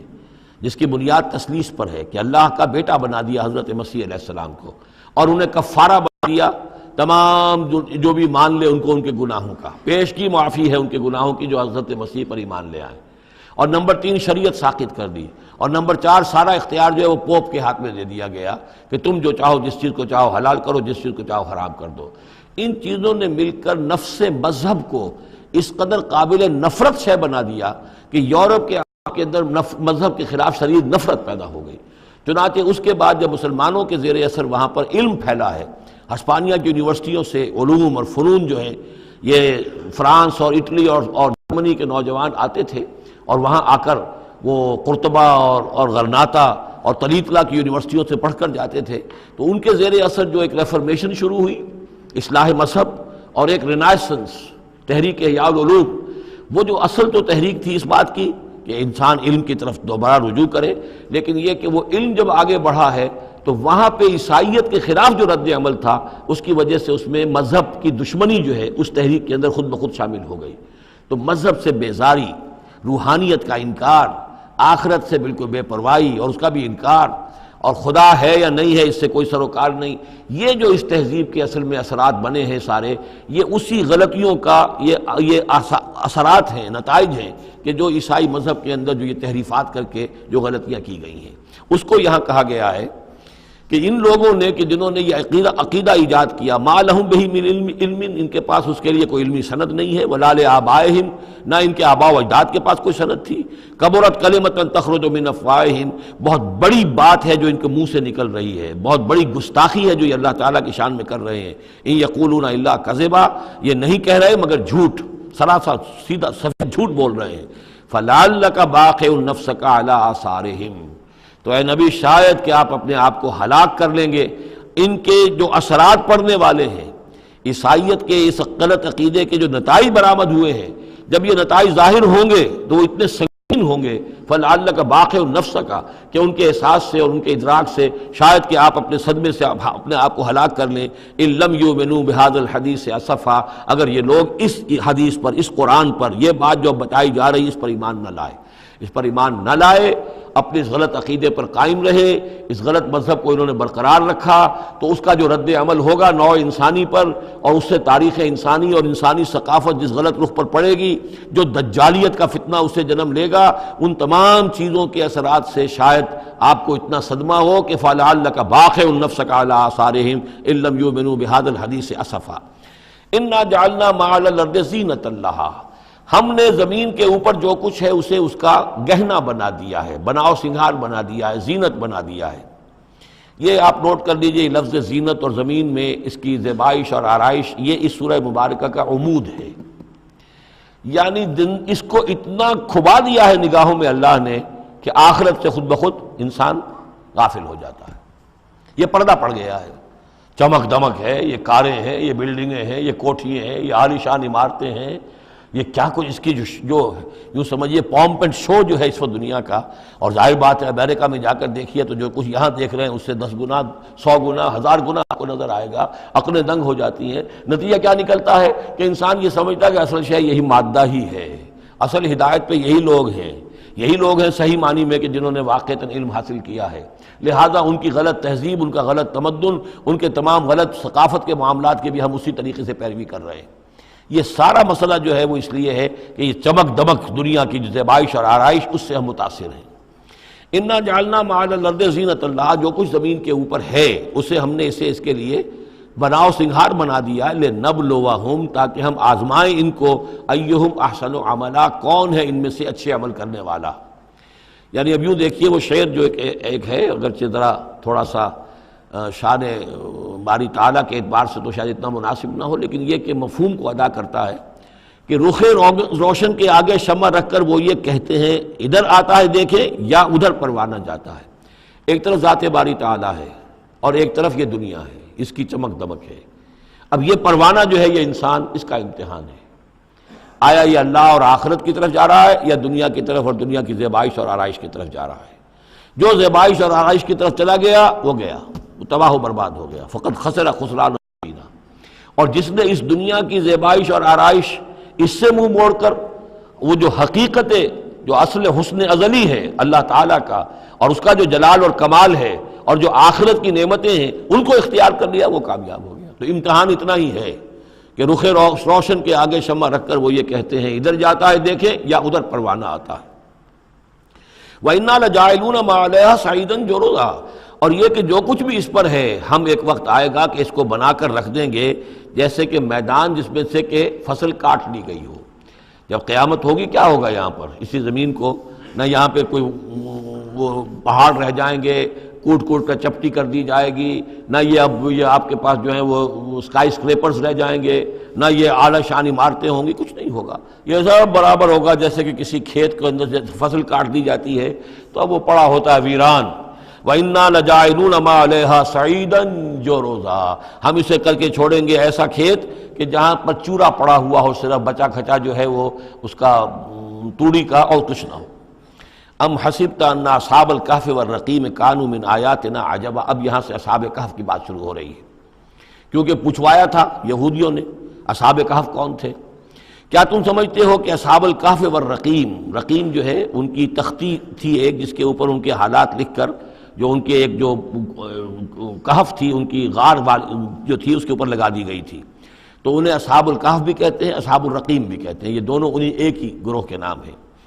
کیا وہ تمہارے خیال میں ہماری بڑی عجیب آیات میں سے تھا؟ یعنی واقعتاً بات تو غیر معمولی تھی، لیکن حقیقت میں ہمارے ہاں تو ہماری تخلیق میں، ہماری صنائی میں اس سے ہزاروں گنا زیادہ عجیب باتیں ہوتی ہیں، ہمارے لیے تو وہ کچھ ہے ہی نہیں کسی بھی درجے میں، تم سمجھتے ہو کہ شاید وہ بہت بڑی بات ہے۔ یہ سابق کہف کا جو قصہ ہے، اب میں سمجھتا ہوں کہ پورے وثوق کے ساتھ ہم کہہ سکتے ہیں کہ یہ قصہ کیا تھا۔ دیکھیے جب حضرت مسیح علیہ السلام آئے ہیں تو یہ پورا علاقہ جو ہے فلسطین کا اور یہاں پہ جو آپ نے تبلیغ کی ہے، تو یہ اس وقت رومن امپائر کا ایک حصہ تھا، اگرچہ مقامی طور پر ایک لوکل بادشاہ جو تھا یہودی وہاں پر حکومت کر رہا تھا، لیکن وہ پپٹ تھا، اصل میں تو حکومت جو تھی رومیوں کی، جو رومی تھے بت پرست۔ اور اس کے بعد چونکہ انہوں نے بغاوت کی، حضرت مسیح تو اٹھا لیے گئے سن 30 عیسوی کے آس پاس یا 33 عیسوی کے آس پاس، لیکن اس کے بعد جو ہے ان یہودیوں نے بغاوت کی رومیوں کے خلاف، جس کے نتیجے میں سن 70 عیسوی میں ٹائٹس رومی نے تو ان کی حکومت بھی ختم کی اور بیت المقدس کو برباد کیا، یروشلم کو تباہ کیا، 1,33,000 یہودیوں کو قتل کیا اور ان کو بھیج دیا، نکال دیا وہاں سے باہر۔ اس وقت کا معاملہ یہ ہے کہ اب کوئی اکے دکے جو بھی رہ جاتے تھے یہاں پر، کوئی یہودی یا عیسائی، یہودیوں کو تو نکال دیا، عیسائی رہ گئے، لیکن عیسائیوں پر بھی بہت ظلم ہوتا تھا۔ یہ موحد تھے، حضرت عیسیٰ کے ماننے والے، وہ بت پرست تھے۔ تو اس زمانے میں کہیں بادشاہ کوئی تھا ڈیسیس یا دقیانوس جس کو کہتے ہیں، اس کے زمانے میں کچھ جو عیسائی تھے حضرت عیسیٰ پر ایمان رکھنے، آج کے عیسائیوں پر قیاس نہ کیجئے، جو نصارہ تھے حضرت عیسیٰ کو ماننے والے جو موحدین تھے، ان میں سے کچھ نوجوانوں کی پیشی ہوئی بادشاہ کے دربار میں۔ انہوں نے کہا کہ تم اپنے نئے دین سے اگر باز نہیں آؤ گے، اتنے دن کی مہلت تمہیں دی جا رہی ہے تو تمہیں سولی چڑھا دیا جائے گا، بس مہلت دی جا رہی ہے، جاؤ غور کر لو، سوچ لو۔ ان لوگوں نے آ کر سوچا کہ اب نہ تو ہمارے لیے یہ ممکن ہے کہ ہم مقابلہ کر سکیں، چلو کسی غار میں چھپ جاتے ہیں، دیکھیں اللہ تعالیٰ کیا کرتا ہے ہمارے لیے۔ وہ ایک غار میں جا کر چھپ گئے، اور غار میں جا کر چھپے ہیں تو اللہ نے انہیں وہاں پر سلا دیا، موت تاری نہیں کہ سلا دیا۔ اللہ کروٹ بھی بدلواتا رہا، ان کے لیے سارا کچھ بندوبست کیا، اللہ کی قدرت میں تھا۔ حضرت عزیر کو 100 برس کے لیے مار دیا تھا، موت کے بعد ان کو دوبارہ زندہ کر دیا۔ لیکن یہ کہ ان کا معاملہ یہ ہے کہ ان کو وہاں پر جو ہے تقریباً 300 برس یہ وہاں پر پڑے رہے اس غار کے اندر۔ غار کی شکل کچھ خاص ایسی تھی کہ ادھر آنا جانا لوگوں کا تھا ہی نہیں، اور یہ ہے جو موجودہ ترکی کے علاقے میں شہر ایفسس ہے ایک، اس کے آس پاس ہیں اس طرح کے غار، جیسے اجنٹا کے غار ہندوستان کے مشہور ہیں، ایسے ہی وہاں بھی غاروں کا سلسلہ ہے، اور ہیں بھی وہ ایسے کہ ان کے دہانے جو ہیں وہ ہیں شمال کی جانب، تو دھوپ ان میں براہ راست نہیں جاتی، صرف یہ کہ ریفلیکٹڈ لائٹ تو آتی ہے لیکن یہ کہ براہ راست دھوپ نہیں جاتی، تو ایک طرح کا اندھیرا سا اس کے اندر ٹوائی لائٹ جسے آپ کہہ لیں وہ رہتا ہے سارا دن۔ وہاں پر یہ 300 برس تک سوتے رہے۔ اس 300 برس کے عرصے میں یہ ہوا کہ رومن امپائر جو ہے اس نے خود عیسائیت اختیار کی۔ 300 عیسوی کے اندر کانسٹنٹائن جو تھا ایمپرر وہ عیسائی ہو گیا، اب پوری امپائر جو عیسائی ہو گئی۔ اب اس کے زمانے میں اس کے بعد تھیوڈوسیس ہے ایک، 446 عیسوی میں یہ تھا، اس کے زمانے میں اللہ تعالیٰ نے ان لوگوں کو جگایا 300 برس کے بعد۔ اب یہ سمجھ رہے ہیں کہ وہی زمانہ ہے، وہی کفار کی حکومت ہے، وہی مشرکین ہیں۔ اب انہوں نے ڈرتے ڈرتے اپنے کسی ایک آدمی سے کہا بھائی جاؤ یہ لے کے سکہ لے کر جاؤ چاندی کا، اور کچھ نہ کچھ کھانے پینے کے لیے لے کر آؤ، دیکھنا لیکن اس طرح ہو کہ ہمارا پتہ نہ چل جائے کہ ہم یہاں چھپے ہوئے ہیں۔ وہاں جو گئے انہوں نے وہ سکہ پیش کیا اور کہا یہ سکہ تمہارے پاس کہاں سے آیا؟ یہ تو بہت پرانا سکہ ہے، تو 400 سال پرانا، 300 سال پرانا سکہ کہاں سے لے آئے تمہیں کوئی خزانہ ملا ہے؟ بہرحال اس حوالے سے اب وہ جو ہے وہ پکڑے گئے، ان کی حالت جو ہے وہ جو بات سامنے آ گئی، لیکن جب بات سامنے آ گئی تو اب ان کا تو بہت یعنی وہ عزت کی گئی، اس لیے کہ اب تو جو ان کا مذہب تھا در حقیقت پوری مملکت کا مذہب وہی ہو چکا تھا، تو صورتحال تو تبدیل ہو چکی ہے۔ پھر یہ کہ اس کے بعد تفصیل معلوم نہیں ہے کہ غالباً وہ جا کر اپنی اسی غار میں وہ سو گئے ہیں یا دوبارہ اللہ نے ان پر وہیں پر موت طاری کر دی ہے، اس کا دروازہ بند کر کے اور اس پر ایک تختی لگا دی گئی ہے۔ یہ اصل کہف ہے۔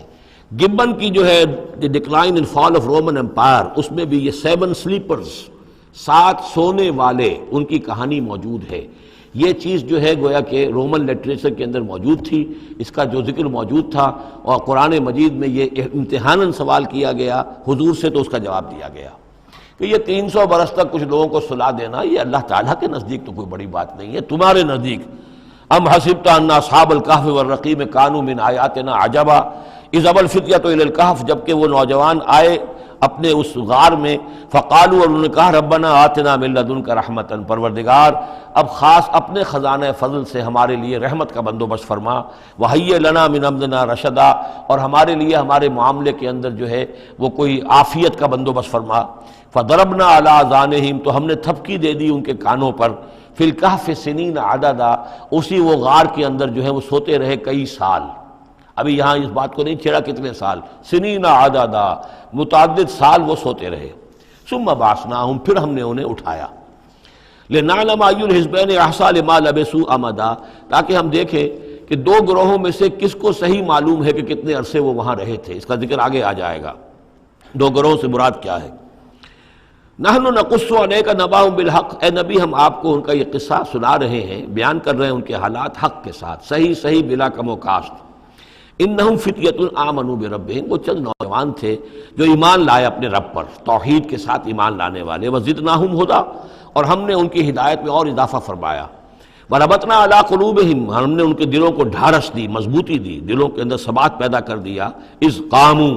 جب وہ بادشاہ کے دربار میں کھڑے ہوئے، اور جیسے کبھی حضرت ابراہیم علیہ السلام نے بات کی تھی اسی طرح ڈٹ کر انہوں نے بات کی، اذ قاموا فقالوا، اور انہوں نے کہا ربنا رب السماوات والارض، ہمارا رب تو وہ ہے جو آسمانوں اور زمین کا رب ہے، ہم کسی اور رب کو ماننے کے لیے تیار نہیں، کسی اور دیوی کو، کسی دیوتا کو، کسی بت کو ہم ماننے کو تیار نہیں۔ لن ندعو من دونہ الہا لقد قلنا اذا شططا، ہم اس کے ایک الہ کے سوا کسی اور کو پکارنے کے لیے تیار نہیں ہیں، ہم نے اگر ایسی کوئی بات کہی تو یہ تو عقل سے بہت دور کی بات ہو جائے گی۔ ہؤلاء قوم اتخذوا من دونہ آلہہ، یہ جو ہماری قوم ہے اس نے بہت سے آلہہ جو ہیں اختیار کر لیے ہیں اللہ کے سوا، انہوں نے اختیار کر لیے ہیں بہت سے آلہہ اس کے سوا، لولا یاتون علیہم بسلطان بین، تو کیوں نہیں وہ پیش کرتے ان کے اوپر کوئی دلیل، کوئی سند، کوئی اللہ کی طرف سے اتاری ہوئی سند ہو، کوئی آسمانی کتاب ہو۔ فمن ازلم ممن افتری علی اللہ کذبا، تو کون ظالم ہوگا اس شخص سے بڑھ کر کہ جس نے اللہ تعالیٰ کی طرف جھوٹ گھڑ کر منسوب کر دیا۔ اور اب اس کے بعد جب ان سے کہہ دیا گیا کہ ٹھیک ہے تمہارے لیے مہلت، اس کے اندر جو ہے تمہارے لیے اب مہلت صرف چند دن کی ہے، اس میں تم فیصلہ کر لو، اگر تم اپنے دین سے واپس نہیں پھرو گے اور ہمارے دین میں واپس نہیں آؤ گے، اپنے دین کو چھوڑ کر نئے دین کو، تو تمہیں ہم ہلاک کر دیں گے۔ اب یہ وہاں سے جا کر مشورہ کر رہے ہیں، وَإِذْ اعْتَزَلْتُمُوهُمْ، اور دیکھو جب تم نے اب ان سے اپنے آپ کو علیحدہ کر لیا ہے، وَمَا يَعْبُدُونَ إِلَّا اللَّهِ، اور ان ہستیوں کو بھی تم نے چھوڑ دیا جن کی وہ پرستش کرتے ہیں اللہ کے سوا، فَآوُوا إِلَى الْكَهْفِ، تو اب آؤ کسی کھو میں، کسی غار میں پناہ لے لیں، يَنشُرْ لَكُمْ رَبُّكُم مِّن رَحْمَتِهِ، تمہارا رب تمہارے لیے وہاں کوئی رحمت کا سامان کر دے گا، وَيُحَيِّ لَكُم مِّنْ أَمْرِكُم مِّرْفَقًا، اور تمہارے معاملے کے اندر اللہ تعالیٰ خاص اپنی طرف سے کوئی نرمی اور کوئی آسائش کا سامان پیدا فرما دے گا۔ وَتَرَى الشَّمْسَ إِذَا طَلَعَت تَزَاوَرُ عَنْ كَهْفِهِمْ ذَاتَ الْيَمِينِ، اور تم دیکھو کہ سورج جب طلوع ہوتا تھا تو وہ ان کی اس غار سے کنی کتراتا ہوا داہنی طرف نکل جاتا تھا، یعنی براہ راست دھوپ جو ہے اس میں نہیں آتی تھی۔ وَإِذَا غَرَبَتْ، جب ڈوبتا تھا، تَقْرِضُهُمْ ذَاتَ الشِّمَالِ، تو بھی وہ کنی کترا جاتا تھا بائیں طرف، تو گویا کہ سورج جو ہے یوں جا رہا ہے اور اس غار کا جو منہ ہے وہ شمال کی طرف ہے، لہذا براہ راست جو ہے داہنی طرف سے ہو کر بائیں طرف سے ہو کر سورج نکل گیا، دھوپ جو ہے براہ راست اس پر نہیں آ رہی۔ اسی اصول پر آج کل جو بڑی بڑی بلڈنگز بنتی ہیں جو کارخانوں کی اور ملز کی، اس میں یہ نارتھ لائٹ شیلز بنائے جاتے ہیں، ایسے شیل روف کی ہوتے ہیں کہ جس میں پھر جو روشنی جو ہے وہ نارتھ کی طرف سے لیتے ہیں، کیونکہ ہمارے ہاں جو سورج ہے وہ کبھی بھی نارتھ میں نہیں جاتا، لہذا جو ہے سورج براہ راست کبھی نہیں آئے گا بلکہ انڈائریکٹ لائٹ آئے گی۔ وَهُمْ فِي فَجْوَةٍ مِّنْهُ، اور وہ جو اس غار تھی اندر سے کھلی تھی، اس کھلی غار کے اندر جا کر وہ لیٹ گئے، سو گئے۔ ذالک من آیات اللہ، یہ اللہ کی نشانیوں میں سے ہے، من یہد اللہ فہو المہتد، جو جس کو اللہ ہدایت دیتا ہے وہی ہے کہ جو ہدایت یافتہ ہوتے ہیں، ومن یضلل فلن تجد لہ ولیا مرشدا، اور جس کو اللہ تعالیٰ گمراہ کر دے، جس کی گمراہی کا فیصلہ فرما دے، پھر اس کے لیے تم نہیں پاؤ گے کوئی بھی جو حمایتی ہو، مددگار ہو، اس کو راہ پر لانے والا۔ وَتَحْسَبُهُمْ أَيْقَاظًا، صورتحال ایسی تھی کہ تم اگر اس کو دیکھتے تو یہ سمجھتے کہ وہ جاگ رہے ہیں، وَهُمْ رُقُودٌ، حالانکہ وہ سو رہے ہیں۔ وَنُقَلِّبُهُمْ ذَاتَ الْيَمِينِ وَذَاتَ الشِّمَالِ، ہم ان کو کروٹیں بھی دلواتے رہے، داہنی طرف بھی بائیں طرف بھی، تاکہ یہ کہ وہ بیڈ سورز نہ ہو جائیں، ہم جدید اصطلاح میں اگر استعمال کریں تو کروٹ بھی دلوا رہا ہے اللہ تعالیٰ۔ اللہ تعالیٰ کو ہر قدرت حاصل ہے، اس کے فرشتے معمور ہیں جو کر رہے ہیں، نرسنگ بھی ہو رہی ہے۔ ذات الشمال وکلبہم باسط ذراعہ بالوسید، ان کا ایک کتا بھی تھا جو اپنے دونوں ہاتھ پھیلا کر، دونوں اگلے جو ہے پاؤں جو ہاتھ اس کو سمجھیے، وہ اس کے کوئی بہت ہی خونخوار قسم کا کتا تھا جو اس غار کے منہ پر اپنے دونوں ہاتھ پنجے آگے پھیلا کر بیٹھا ہوا ہے زور سے۔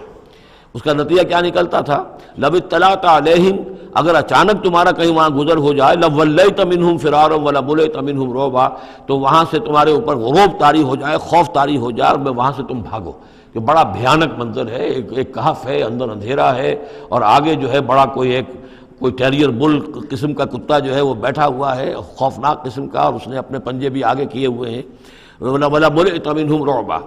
وَكَذَلِكَ بَعَثْنَاهُمْ، اسی طرح پھر ہم نے انہیں ایک وقت میں اٹھایا، لِيَتَسَاءَلُوا بَيْنَهُمْ، تاکہ وہ آپس میں ایک دوسرے سے سوال کریں۔ قَالَ قَائِلٌ مِّنْهُمْ كَمْ لَبِثْتُمْ، ان میں سے ایک نے کہا کتنے عرصے یہاں ہم رہے ہوں گے، کیا خیال ہے آپ کا؟ قَالُوا لَبِثْنَا يَوْمًا أَوْ بَعْضَ يَوْمٍ، انہوں نے کہا کہ ہم رہے ہوں گے ایک دن یا دن کا کچھ حصہ، تھوڑی سی نیند ہم نے لی ہے، استراحت کی ہے، اور کیا کیا ہے۔ قَالُوا رَبُّكُمْ أَعْلَمُ بِمَا لَبِثْتُمْ، کچھ اور تھے انہوں نے کہا چھوڑو اس بات کو، اللہ تمہارا جانتا ہے کتنی دیر رہے، 2 گھنٹے رہے، 2 دن رہے، کیا پتہ، ہمیں کیا معلوم۔ فَابْعَثُوا أَحَدَكُمْ بِوَرِقِكُمْ هَٰذِهِ، تو لو یہ چاندی کا سکہ، ورق جو ہے چاندی کو کہتے ہیں، تو اس کو دے کر ایک آدمی کو بھیجو الی المدینۃ، شہر کی طرف، فَلْيَنظُرْ، وہ دیکھے، أَيُّهَا أَزْكَىٰ طَعَامًا، کہاں سے کوئی پاکیزہ خوراک مل سکے۔ ظاہر بات ہے کہ وہ ان کا جو تصورات تھے، موحد بھی تھے تو پاکیزہ کھانا بھی چاہتے تھے۔ ایھا ازکیٰ طعاما فلیاتکم برزق منہ، تو اس میں سے کچھ ہمارے لیے راشن لے آئے۔ ولیتلطف، اور دیکھے کہ وہ نرمی کرے، کسی سے جھگڑ نہ پڑے، کہیں کسی جھگڑ پڑا اور جھگڑنے کی وجہ سے پھر کوئی شکل ہو جائے تو ہم تک لوگ پہنچ جائیں، تو بڑی نرمی کے ساتھ وہ معاملہ کرے۔ یہ ولیتلطف نوٹ کر لیجئے، یہ تعداد حروف کے اعتبار سے قرآن مجید کا نصف ہے۔ ولیتلطف کا تے نصف اول میں ہے، لام یہ نصف ثانی میں ہے، یہ نصف ہے تعداد حروف، الفاظ نہیں، حروف، الفابیٹس جو ہیں، جو حروف کی گنتی کی گئی ہے اس کے اعتبار سے یہ ٹھیک نصف ہو گیا، آدھے حروف اس کے تا پر پورے ہو گئے اور بقیہ آدھے جو ہیں شروع ہو رہے ہیں لام سے۔ ولیتلطف، اور نرمی کا معاملہ رکھے، ولا یشعرن بکم احدا، اور ایسا نہ ہو کہ وہ ہمارے اوپر متنبع کر دے، لوگوں کو مطلع کر دے، اس کا ذریعہ بن جائے۔ ان یظہروا علیکم، اگر وہ تمہارے اوپر غالب آ گئے اور قابو پا لیا انہوں نے تم پر، یرجموکم، یا تو تمہیں رجم کر دیں گے، اب سنسار کر دیں گے، او یعیدوکم فی ملتہم، یا تمہیں مجبور کریں گے اور اپنی ملت میں، اپنے دین میں وہ واپس لے جائیں گے۔ ولن تفلحوا اذا ابدا، اور اگر ایسا ہو گیا تو پھر ہمیشہ کہ تم فلاح سے دور ہو جاؤ گے، پھر نہیں پا سکو گے فلاح کبھی بھی۔ وکذالک اثرنا علیہم، اس طرح ہم نے مطلع کر دیا ان لوگوں پر، یعنی اب وہاں کے لوگوں نے، شہر کے لوگوں کو مطلع ہو گئے کہ یہ لوگ، ظاہر بات ہے کہ بڑا ایک چرچا ہو گیا ہوگا، یہ کون ہے۔ اب اس نے بات بتائی، پھر وہ آئے تو معلوم ہوا کہ ہاں واقعتاً ان کے حالات کوئی 7 آدمی ہوتے تھے ایک زمانے میں، اور وہ کہیں روپوش ہو گئے تھے، گم ہو گئے تھے، کہیں نہیں ملے تھے، پوری مملکت میں تلاش کیا گیا تھا، پھر ان کے حالات ایک تختی کے اوپر لکھ کر جو ہے وہ خزانے میں رکھ دیے گئے تھے، وہ تختی کہیں نکلوائی گئی، 300 برس سے زائد پرانی بات تھی، اس کے اوپر وہ قصہ پورا کا پورا لکھا ہوا مل گیا، تو وہ ساری چیز جو ہے وہ بات کھل گئی۔ وَكَذَلِكَ عَثَرْنَا عَلَيْهِمْ، اور اس طرح ہم نے یہ بات ظاہر کر دی ان پر، لِيَعْلَمُوا، اب اس سے کیا کیا چیزیں واضح ہوئیں؟ ان وعد اللہ حق وان الساعۃ لا ریب فیہا، اللہ کا وعدہ سچا ہے اور یہ کہ قیامت کے بارے میں کوئی شک نہیں ہو سکتا، آتیۃ لا ریب فیہا، وہ آ کر رہے گی۔ اس لیے کہ جب 300 برس تک ایک آدمی سویا رہ سکتا ہے اور پھر وہ اٹھ گیا تو کیا مشکل ہے اللہ کے لیے کہ وہ جو مر چکے ہوں ان کو دوبارہ زندہ کر دے۔ اذ یتنازعون بینہم امرہم، اب وہ ان کے بارے میں آپس میں جھگڑنے لگے کہ کیا کرنا چاہیے ان کا معاملہ۔ وہ تو جا کر اپنی غار کے اندر دوبارہ سو گئے، اور اب اللہ نے ان کے اوپر موت جو ہے حقیقی موت وارد کر دی۔ اب کیا کرنا چاہیے؟ اذ یتنازعون بینہم امرہم، تو انہوں نے جب کہ وہ آپس میں جھگڑ رہے تھے، فقالوا ابنوا علیہم بنیانا، کچھ لوگوں نے کہا کہ یہاں پہ ایک یادگار تعمیر کر دی جائے، ایک عمارت تعمیر کی جائے، معلوم ہو کہ یہاں اتنا بڑا واقعہ ہوا ہے تو اس کے پاس ایک یادگار تعمیر ہو۔ ربہم اعلم بہم، ان کا رب ان سے اب بہتر واقف ہے۔ قال الذین غلبوا علی امرہم، تو جن لوگوں کی بات مانی گئی، جو غالب آئے اپنی رائے کے اعتبار سے، انہوں نے یہ کہا لنتخذن علیہم مسجدا، کہ اب ہم یہاں پر ایک مسجد تعمیر کریں گے ان کی یاد میں۔ اب یہاں تک کا واقعہ بیان کر کے فرمایا سیقولون ثلاثۃ رابعہم کلبہم، یہ لوگ کہیں گے کہ وہ تین تھے اصحاب کہف اور چوتھا تھا ان کا کتا۔ ویقولون خمسۃ سادسہم کلبہم،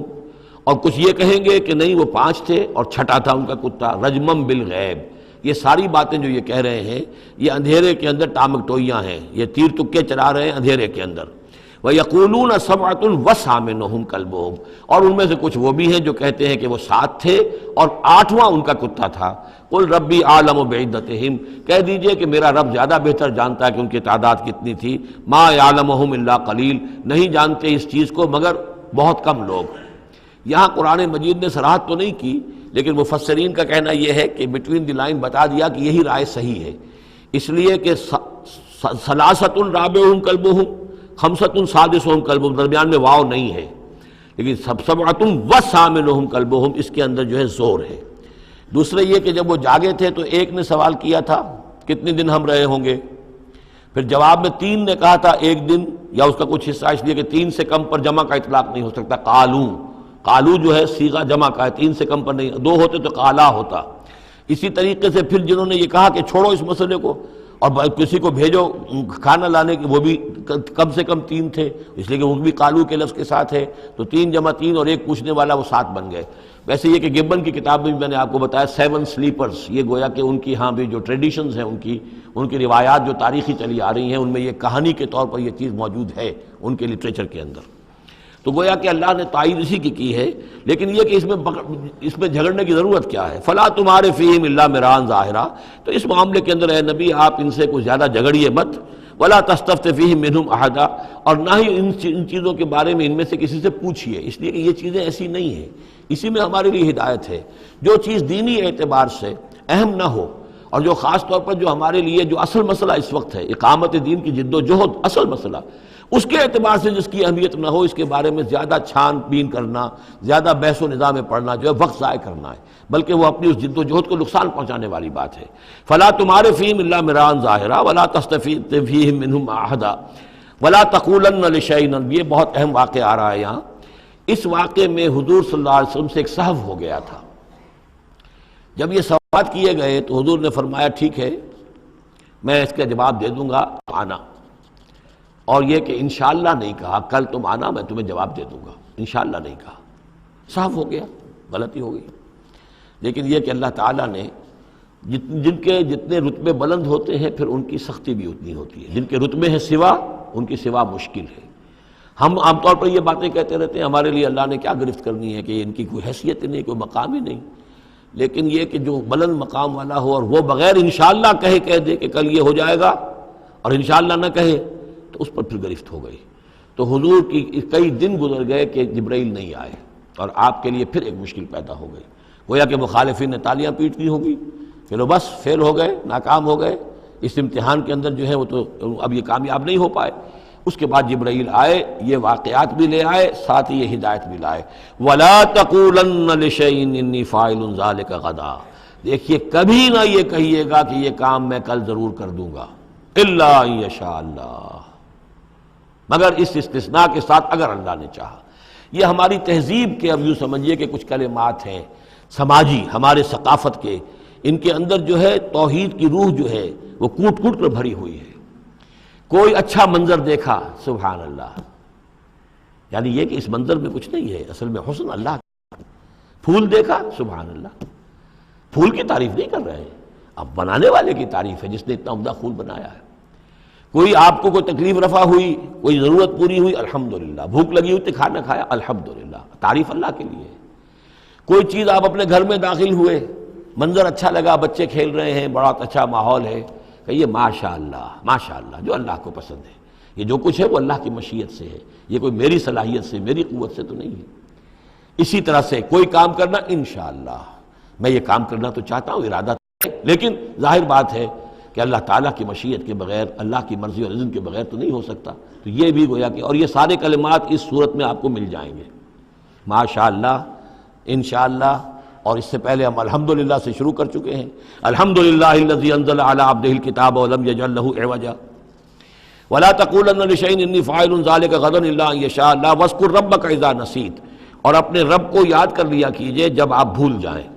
یعنی یہ کہ اگر کسی وقت بھول جائیں تو پھر جب یاد آ جائے وَاذْكُرْ رَبَّكَ، تو پھر اللہ تعالیٰ کی طرف دھیان لگائیے۔ وَقُلْ عَسَىٰ أَن يَهْدِيَنِ رَبِّي لِأَقْرَبَ مِنْ هَٰذَا رَشَدًا، اور کہیے کہ ہو سکتا ہے کہ میرا رب اس معاملے میں اس سے بہتر راہ کی طرف میری رہنمائی کر دے، یعنی میں یہ کیوں کہوں کہ یہ کام میں کروں گا، ہو سکتا ہے اللہ تعالیٰ جو ہے اس سے بہتر کوئی صورتحال پیدا کر دے۔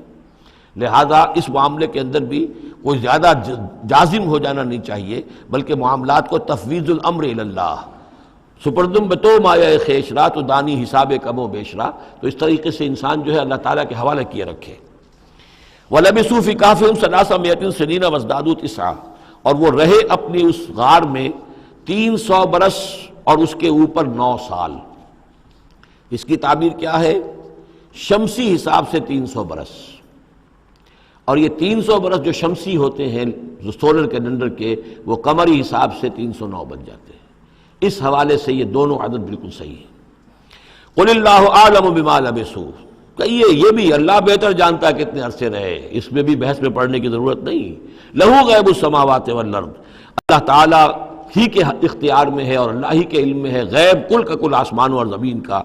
اب صرف بہی واسمع، کیا ہی عجیب اور اچھا ہے وہ دیکھنے والا، اور کیا ہی اچھا ہے وہ سننے والا، اس کی سماعت، اس کی بصارت کا تم کیا اندازہ کرو گے۔ ما لہم من دونہ من ولی، ان کا کوئی ساتھی اور پشت پناہ اور مددگار اور حمایتی نہیں ہے اس کے سوا۔ ولا یشرک فی حکمہ احدا، اور وہ اپنے حکم اور اختیار اور اپنی حاکمیت کے حق میں کسی کو شریک کرنے کو تیار نہیں ہے۔ یہ جو توحید حاکمیت جو ہے، اس کے بارے میں نوٹ کر لیجئے، سورہ یوسف میں ہم نے پڑھا ان الحکم الا للہ امر اللہ تعبدوا الا ایاہ ذالک الدین القیم۔ سورہ بنی اسرائیل کی آخری آیت میں آیا وَلَمْ يَكُنْ لَهُ شَرِيكٌ فِي الْمُلْكِ، بادشاہت میں اس کا کوئی شریک نہیں۔ یہاں فرمایا لَا يُشْرِكُ فِي حُكْمِهِ أَحَدًا، وہ اپنے حکم اور حاکمیت کے اختیار میں کسی کو شریک کرنے کے لیے تیار نہیں۔ وَاتْلُ مَا أُوحِيَ إِلَيْكَ مِن كِتَابِ رَبِّكَ، اور اے نبی تلاوت کیجئے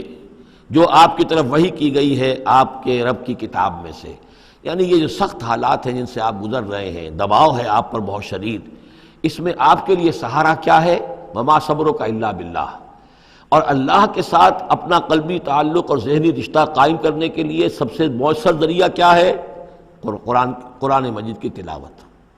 وَاتْلُ مَا أُوحِيَ إِلَيْكَ مِن كِتَابِ رَبِّكَ، جو بھی آپ کی طرف وحی کیا گیا ہے آپ کے رب کی کتاب میں سے، اس کی تلاوت کرتے رہا کیجئے۔ لا مبدل لکلماتہ، اس کی باتوں کو بدلنے والا کوئی نہیں ہے۔ وَلَن تَجِدَ مِن دُونِهِ مُلْتَحَدًا، اور اس کے سوا آپ کو کہیں کوئی پناہ نہیں ملے گی۔ پناہ دینے والا بھی وہی ہے، کوئی اور پناہ نہیں دے سکے گا۔ سختی کتنی بھی ہے جھیلیے، برداشت کیجئے، اس سختی کو آسان بنا سکتے ہیں اللہ کی کتاب کی تلاوت کریے اور کر کے سناتے رہیے اپنے ساتھیوں کو بھی، اسی سے تمہارے اوپر یہ سختیاں جو ہیں ہلکی ہو جائیں گی، ان بھاری چیزوں کو برداشت کرنا آسان ہو جائے گا۔ لیکن جان لیجئے پناہ ملے گی تو اللہ کے دامن میں، نہ کہیں جہاں میں پناہ ملی جو اما ملی تو کہاں ملی میرے جرم خانہ خراب کو تیرے عفو بندہ نواز میں۔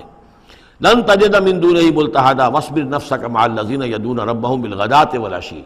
اور اپنے آپ کو روکے رکھیے اور صبر کیجئے ان لوگوں کے ساتھ جو اپنے رب کو پکارتے ہیں صبح و شام۔ یہ اگرچہ غرباء میں سے ہیں، یہ بلال ہیں، یہ عبداللہ ابن ام مکتوم ہیں، یہ نابینا ہیں، یہ ابو فقی ہیں، یہ غلام ہیں، یہ عمار ہیں، اور یہ اسی طریقے سے خباب ہیں، لوہار ہیں، یہ لوگ جو ہیں آپ ان کی رفاقت کو غنیمت سمجھیے۔ وَاصْبِرْ نَفْسَكَ مَعَ الَّذِينَ يَدْعُونَ رَبَّهُم بِالْغَدَاةِ وَالْعَشِيِّ يُرِيدُونَ وَجْهَهُ، وہ اللہ کی رضا کے طالب ہیں، طلبگار ہیں، اللہ سے محبت کرنے والے ہیں۔ وَلَا تَعْدُ عَيْنَاكَ عَنْهُمْ، اور دیکھیے آپ کی نگاہیں ان سے ہٹ کر، ادھر نہ جائیں جن کے پاس دولت ہے، انہم ترید زینت الحیات الدنیا، کہیں آپ کی نگاہ ادھر نہ جائے جہاں زیبائش ہے، آرائش ہے، دنیا کی چمک دمک ہے، دولت ہے، آپ ولید بن مغیرہ کی طرف تو متوجہ ہوں اور عبداللہ ابن ام مکتوم کی جانب نہ ہو، معاذ اللہ ایسا نہ کیجیے۔ یہ بالکل وہی بات ہے جو ہم سورہ ہجر میں بھی پڑھ چکے ہیں، وَلَا تَمُدَّنَّ عَيْنَيْكَ إِلَىٰ مَا مَتَّعْنَا بِهِ أَزْوَاجًا مِّنْهُمْ زَهْرَةَ الْحَيَاةِ الدُّنْيَا، یہ جو بھی ہم نے ان کو دے رکھا ہے دنیا کا ساز و سامان، چمک دمک، اس کی طرف آپ کی نگاہیں نہ اٹھیں۔ وَلَا تَعْدُ عَيْنَاكَ عَنْهُمْ، آپ کی نگاہیں ان سے ہٹ کر، انہیں نظر انداز کر کے ان لوگوں کی طرف نہ متوجہ ہو جائیں، ترید و زینت الحیات الدنیا، تو کیا آپ بھی دنیا کی، کہ لوگوں کو یہ گمان ہونے لگے، شک ہو جائے کہ آپ کی نگاہ میں بھی دنیا کی زینت کا جو ہے بہت اس کی اہمیت ہے۔ وَلَا تُطِعْ مَنْ أَغْفَلْنَا قَلْبَهُ عَنْ ذِكْرِنَا، اور مت بات مانیے اس کی جس کے دل کو ہم نے اپنی یاد سے غافل کر دیا ہے، وَاتَّبَعَ هَوَاهُ، اور جو اپنی خواہش نفس کی پیروی کر رہا ہے، وَكَانَ أَمْرُهُ فُرُطًا، اور اس کا کام جو ہے وہ اعتدال سے بہت ادھر ادھر ہو گیا ہے۔ بارک اللہ لی ولکم فی القرآن العظیم ونفعنی وإیاکم بالآیات والذکر الحکیم۔